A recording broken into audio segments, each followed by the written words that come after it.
اختلاف رائے اگر اہل اللہ یا علماء سے ہو جائے اور کو دیانت یعنی حجت بھی ہو،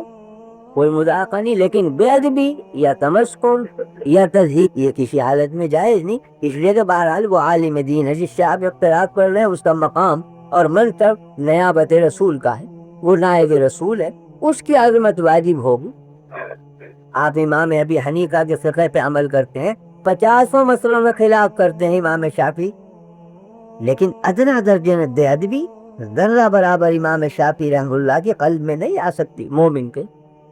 اس لیے کہ جیسے امام ابی حنیفہ واجب التعظیم ویسے امام شافعی واجب التعظیم، دونوں آفتاب اور مہتاب ہے دین کے، دونوں سے نور حاصل ہو رہا ہے، برکت حاصل ہو رہی ہے، تو کس طرح سے جائز ہے کہ ادنا درجے کی گستاخی؟ تو گستاخی کرنا جہالت کی علامت ہے، استہزاء کرنا جہالت کی علامت ہے۔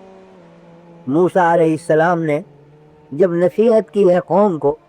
اور فرمایا کہ یہ فلاں مقتول زندہ ہو جائے گا اگر بچڑے کا ذبح کر کے اس سے ملا دے، تو بنی اسرائیل کہتے ہیں کہ اتتخذنا ہزوا، کیا ہم مذاق کر رہے ہیں، زندگی کر رہے ہیں ہمارے ساتھ؟ کہاں بچڑا، کہاں اس کا رویہ، کہاں مقتول کی لاش کو ملانے سے زندہ ہو جانا، کیا تعلق بچڑے کو اور زندگی؟ اتتخذنا ہزوا، کیا مذاق کرتے ہیں؟ فرمایا قال اعوذ باللہ ان اکون من الجاہلین، میں اللہ سے پناہ مانگتا ہوں کہ میں جاہلوں میں شمار ہوں، یعنی دل لگی اور تمتر جاہل کی علامت، یہ جاہلوں کا کام، علم کا والوں کا کام نہیں ہے کہ تمسخر کریں، اس لیے کہ وہ ادب کے خلاف ہے اور ادب پر دین کا مدار، تو تمسخر بے ادبی اور بے ادبی سے دین ضائع ہوتا۔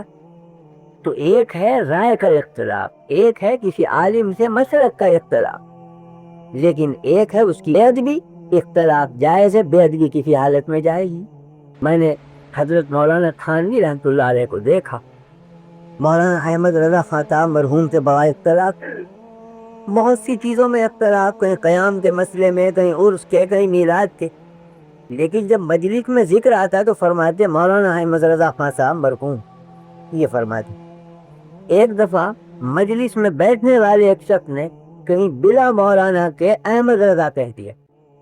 تو حضرت نے ڈانٹا اور خفا ہوئے، فرما عالم تو ہیں اگر تو اختلاف ہے رائے کا، تم منصب کب کی بے احترامی کرتے ہو، کس طرح جائے؟ رائے کا اختلاف اور چیز ہے، ایک عالم کی عزت کرنا اور چیز۔ تو بہرحال وہ حجت سے اختلاف کر رہے ہیں، یہ الگ چیز ہے کہ ہم اس کو خطا سمجھتے ہیں، ہم اس کو صحیح نہیں سمجھتے، لیکن جب وہ ایک حجت رکھتے ہیں غلط یا صحیح، تو حجت سے اختلاف کرنے کا حق حاصل ہے اہل علم کو۔ اس تو توہین کا کیا مطلب، بے ادبی کا کیا مطلب؟ یہ برا سمجھا کہ لفظ مولانا نہ لگایا اس کو، اگر مولانا اہل علم میں سے تھے، وہ تو نام اگر علم کا آیا تو ادب ضروری سمجھتے، چاہے مخالف ہو، چاہے بالکل معاند بھی ہو، مگر ادب کا رشتہ ہاتھ سے نہیں چھوڑتے۔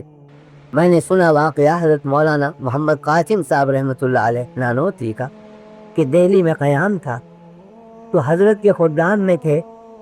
وہاں چند حضرات مقیم ہے، تو حضرت شیخ الہند مولانا محمود حسن صاحب موجود تھے، دوسرے شاگرد مولانا احمد حسن صاحب محدث امروہی وہ بھی وہاں موجود تھے، حاجی امیر شاہ صاحب مرحوم وہ بھی حضرت کے خدام میں تھے، وہ بھی موجود تھے۔ تو مولانا احمد حسن صاحب مرحوم نے اپنے ہمدولیوں میں بیٹھ کر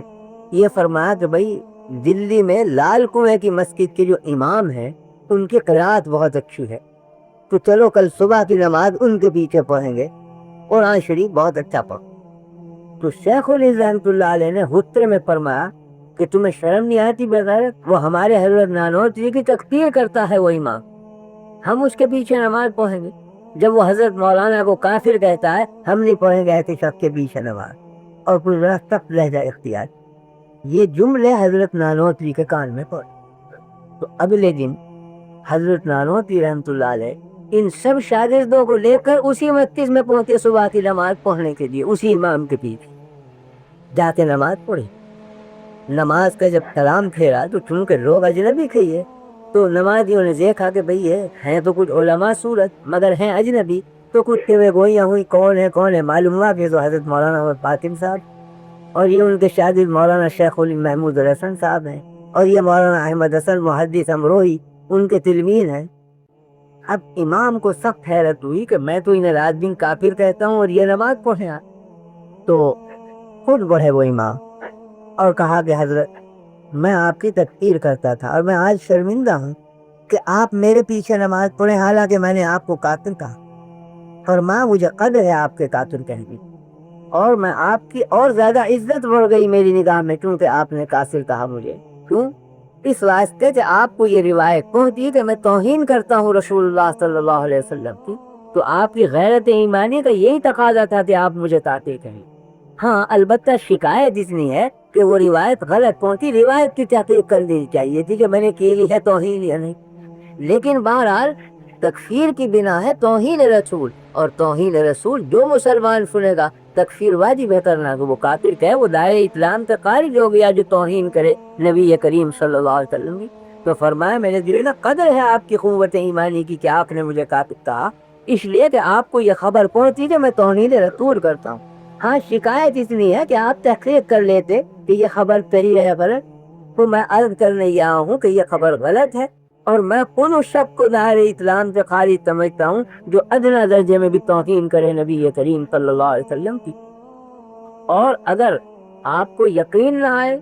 اور آپ سمجھتے ہیں میں کافر ہوں، میں اب آپ کے ہاتھ پر اسلام قبول کرتا ہوں، اشہد ان لا الہ الا اللہ و اشہد ان محمد رسول اللہ۔